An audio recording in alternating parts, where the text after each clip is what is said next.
What's your end game? How are you leaving the real estate business? What specifically are you able to do that's going to do that? That's a tough question, right? What are you going to do? I mean, you're working away. If you started later like me, I started at 55. What is that end game? I honestly didn't think I'd ever have one. I'm Kathy Burns, and I'm going to share a little bit of my story and some options for you to have a true end game. You decide and see if this makes sense for you. But I hope it gets you questioning the path that you're on, because that's important. So stay tuned as I go through that. I'm Kathy Burns. I'm in the Lake Norman area of just north of Charlotte in North Carolina, and I got into the industry in 2006 as the market was going up and then it went down, and I only knew one person at that time when I first got started, and that was my daughter. I was dead broke. I didn't know how I was going to do it, but I was determined to do it. It was non-negotiable. I was going to figure this out. And I was so busy focused on how I was going to figure it out and make a living and be self-sufficient, I forgot to think about my end game. I really didn't even, that wasn't even on the top of my list. It was survival in the beginning, leveling out, then breathing at a certain point. That was really where I was at. And what happened was I came to EXP, which offered me residual income. And I want you to start thinking about that.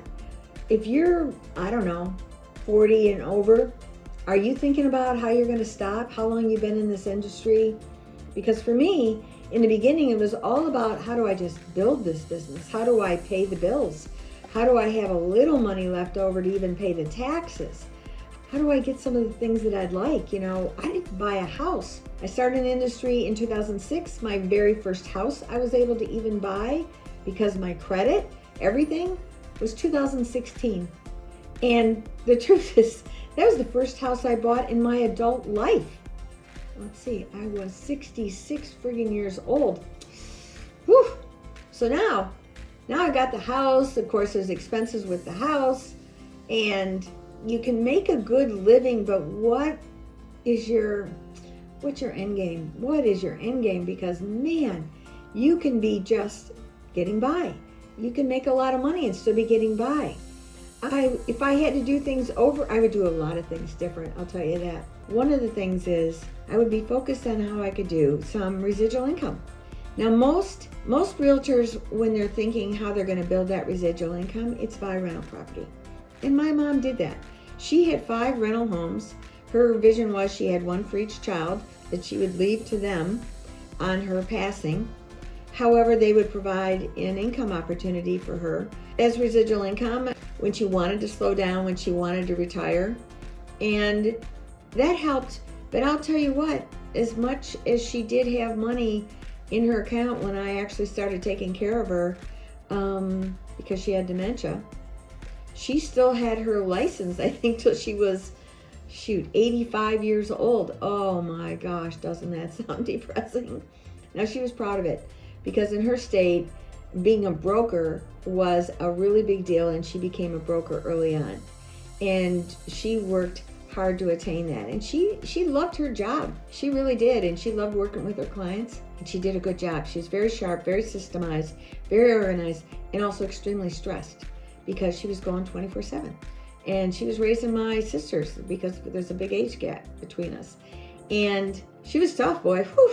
Anyway, her end game was those 5 homes. I saw also the nightmare of rental property that I never wanted to have, because I got those rental properties.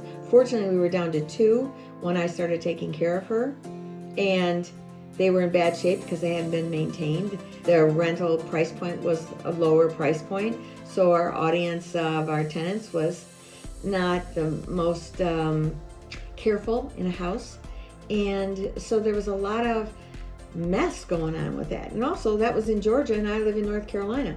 That was tough for me too, because I was trying to run my business. So that wasn't a gift to the kids, just so you know.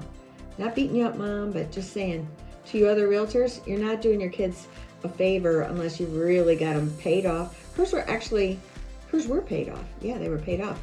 It still didn't help because there was so much repairs and there wasn't that much in her account to be able to dip in and do too much repairs, because I also had to take care of her. she needed to be in assisted living. It was expensive, and that was sucking down the money. I had convinced her to buy long-term care, which all of us should consider. Oh, I have it. I got it when I was 48, and I do not sell life insurance. But I'm telling you what, that'll cover a lot of damage, even if you want to stay home. So go talk to a good long-term care specialist and find out what you can do about that, because you want to protect those assets as well. So anyway, I knew I wasn't going to do rental. First of all, I was 66 when I bought my first house. How am I buying rental properties? It was just not realistic for me at that stage. And could I have worked harder? Probably smarter. Those are the beauty of hindsight. We could do a lot of things different if you had to do it over, and I certainly would. I would do a lot of things different. And that's why I'm on here kind of sharing some of those thoughts. So please stay tuned and figure out how. But one of the blessings that happened to me along my journey in the real estate industry was being introduced to EXP. And what EXP was a source for stock, where I had ownership in the company. Like that a lot. And then residual income. Now there are other companies out that are offering some similar things that have come along since EXP first started this, and they're worth checking out. I'm not saying they're not. For me, I like that I could get the stock. It was an over-the-counter stock when we first came over to EXP. It was only trading, I think, at $2.30 a share. And I like that because I could put 5% of my commission and buy stock at that time a 20% discount, because we had less than 16,000 agents at the time. I think there was only 2,300 or 2,800, right around in there. And so I saw the growth of this company because it was so unique. It was such a different model. It was no longer focused on the owners of the franchise, the owners of the main owner of the franchises. None of that, even the regional owners, none of that. It was focused on the agent, and the agent getting a piece of the action, becoming literal owners of this, which created a collaboration unlike I've ever seen before in the industry. And it's powerful. Now that collaboration has spilled over into many Facebook pages and YouTube and a lot of different social media. You see collaboration happening now. It wasn't a thing as I grew up in this industry.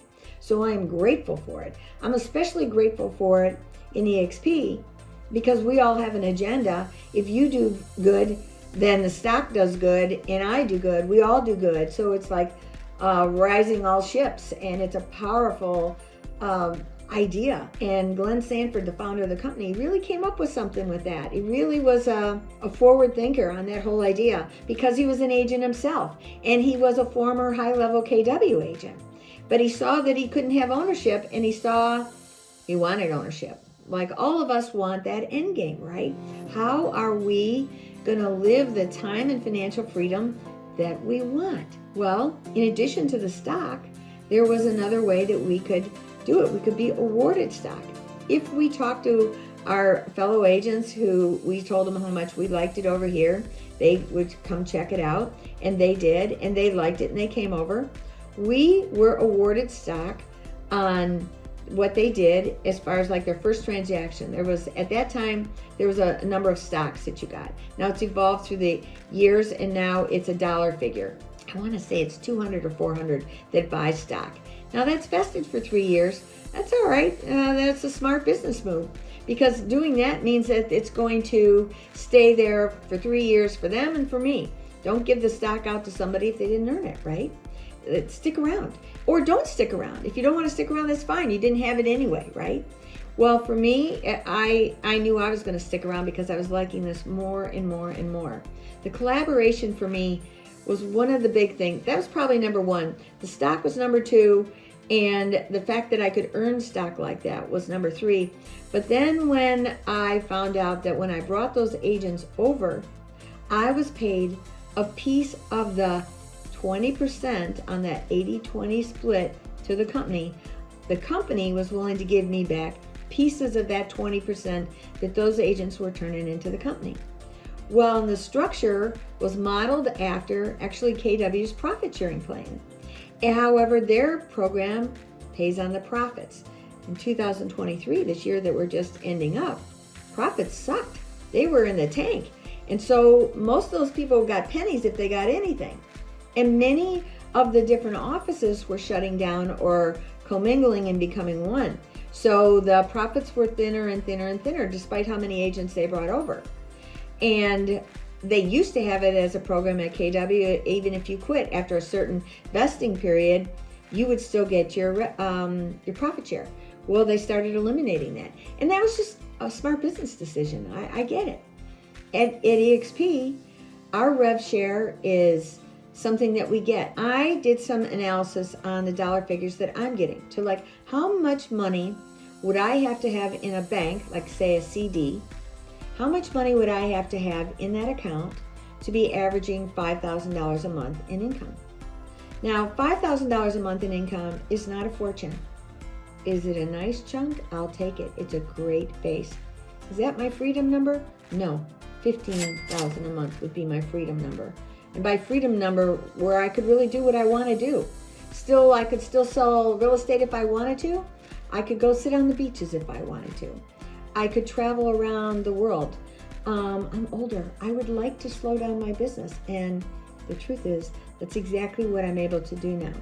So in order to have that $5,000 a month, based on an interest rate of a CD, what's the interest rate?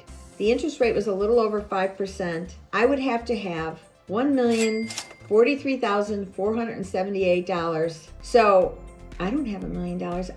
Are you saving so that you've got $1 million in your account? That's only for $5,000, and my freedom number's $15,000. So 3 times that. So I'd have to have $3 million plus in an account. I don't see that happening, but I do see the $15,000 a month happening, because the agents are coming to EXP and they're coming in droves at all different levels, especially the high levels, because they're seeing this exact same thing. Many major teams are coming over. It was recently announced one up in the East Coast came over $2 billion a year in production. They brought their entire fleet of agents over. Why? Because not only could the main player earn money here, every one of those agents was going to be an owner. They weren't an owner in his firm before. He gave them ownership. That's what Glenn Stanford in creating this company did, is ownership. Now, feel free to go check out other companies, and I encourage you to watch a video by Mike Del Prete, and it's called Pandemonium, where it talks about where our real estate industry is. Where's your foundation?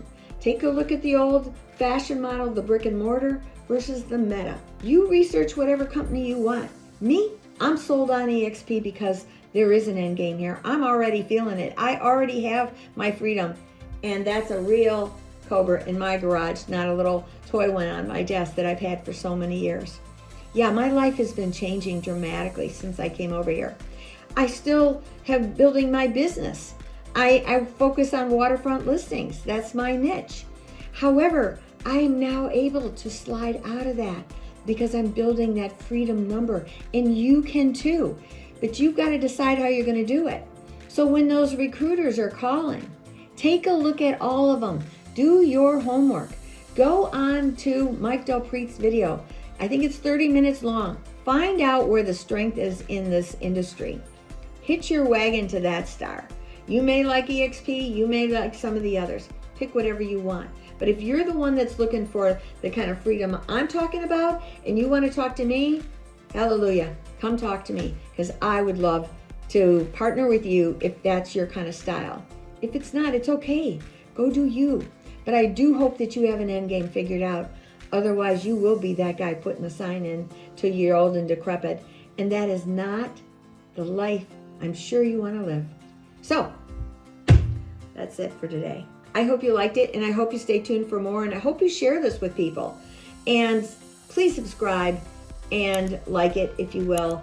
I'd appreciate it, and follow me for more.